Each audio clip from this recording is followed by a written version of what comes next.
মুখ্যমন্ত্রী মমতা বন্দ্যোপাধ্যায় শিক্ষক দিবসের আগেই শিক্ষকদের নিয়ে বড় ঘোষণা করলেন। আজ একটি অনুষ্ঠানে তিনি ঘোষণা করলেন, সুপ্রিম কোর্টের রায়ে পুনরায় দাগি বলে যে সমস্ত শিক্ষকদের বাদ দিয়ে দেওয়া হলো, সেই সমস্ত শিক্ষকদেরকে নিয়ে পুনরায় পরীক্ষার মাধ্যমে তারা যাতে গ্রুপ সি গ্রুপ ডিতে নিয়োগ করা যায় সেই নিয়ে কথা বললেন। তিনি সবাইকে হতাশ হতে বারণ করলেন। মানবিক সরকার অবশ্যই দেখবে, এই বক্তব্য তিনি রেখেছেন। শোনাবো আপনাদের মুখ্যমন্ত্রী মমতা বন্দ্যোপাধ্যায় ঠিক কী বললেন এই অনুষ্ঠানে। চোখ রাখুন বাংলা খবর ইউটিউব চ্যানেলে। আপনারা দেখছেন বাংলা খবর ইউটিউব চ্যানেল। আমাদের সময় প্রাইমারি, আপার প্রাইমারি, মাধ্যমিক, উচ্চ মাধ্যমিক, মাদ্রাসা, টেকনিক্যাল এডুকেশন, শিক্ষক অশিক্ষক কর্মচারী নিয়ে প্রায় 1,50,000 নিয়োগ হয়েছে। এছাড়াও 10,000 অধ্যাপক এবং প্রিন্সিপাল নিয়োগ হয়েছে। 2016 সালে মাধ্যমিক ও উচ্চ মাধ্যমিক স্তরে বিদ্যালয়গুলোর জন্য শিক্ষক নিয়োগের বিজ্ঞাপন হয়। এই পরীক্ষায় মোট 17,297 জন শিক্ষক মাধ্যমিক ও উচ্চ মাধ্যমিক স্তরের জন্য নিযুক্ত হন।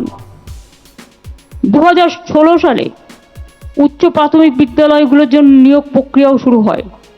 দীর্ঘ আইনি জটিলতা কাটিয়ে এই নিয়োগ প্রক্রিয়া সম্পূর্ণ হয় 2025 সালের এপ্রিল মাসে। ফলে এই নিয়োগ প্রক্রিয়ার ভিত্তিতে 9,700 জন নিযুক্ত হন। এছাড়াও আপনারা জানেন, আমাদের শিক্ষক পদে এখনও মোট ভ্যাকেন্সি আছে 56,000।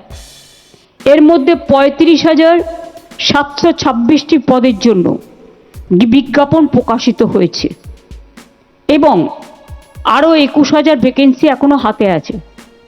আমরা অনেক সময় করতে চাইলেও আইনের জটিলতায় যারা আইনটাকে বেলাইন করে দেয়, এটা আমি কোর্টকে দোষ দেবো না, আমাদের মতো কিছু কিছু লোক আছে, তারা চলে যায় কোর্টে, সব স্টে করে দাও, 1 সেকেন্ডে স্টে হয়ে গেল, কত লোকের ভবিষ্যৎ চলে গেল। এই যে টিচারদের অনেকের চাকরি চলে গেছে, আপনারা কি ভাবছেন আমি মানসিকভাবে এতে খুশি? নো।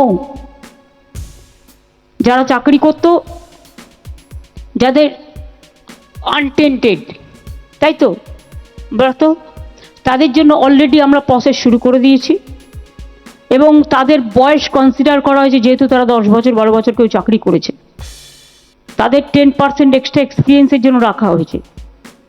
তাদের বয়স, যে যার বয়স আছে তারা অ্যাপ্লাই করতে পারবে। প্রায় 30% রাখা হয়েছে, যেটা তারা সুযোগটা পেতে পারে পরীক্ষা দিয়ে, কারণ কোর্টের অর্ডার অনুযায়ী। এখানে আমাদের হাত পা বাঁধা, কিন্তু আমরা যেটা করতে পারি সেটা হচ্ছে আমরা তাদের অ্যাডভান্টেজ দিয়েছি যাতে পরীক্ষা দিয়ে তারা স্বমহিমায় ফিরে আসতে পারে।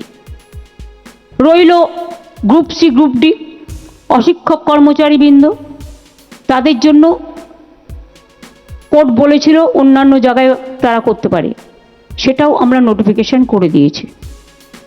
এই টিচার্স প্রক্রিয়াটা শেষ হয়ে যাবে আর 2-3 মাসের মধ্যে, এবং এটা হয়ে গেলেই গ্রুপ সিডির পরীক্ষাটা হবে।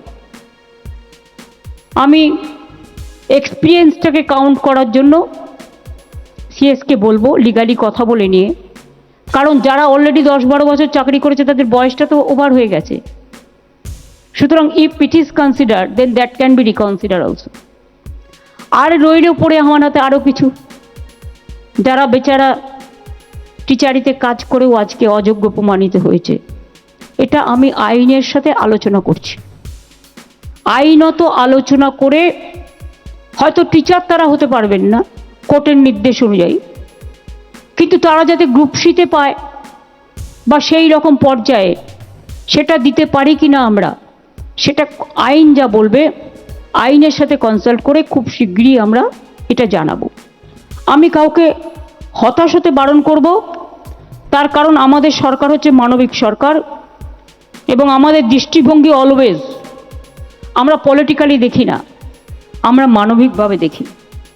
আজকে আমি টিচারদের, আমি আমার অন্তরের অন্তঃস্থল থেকে, আমার হৃদয়ের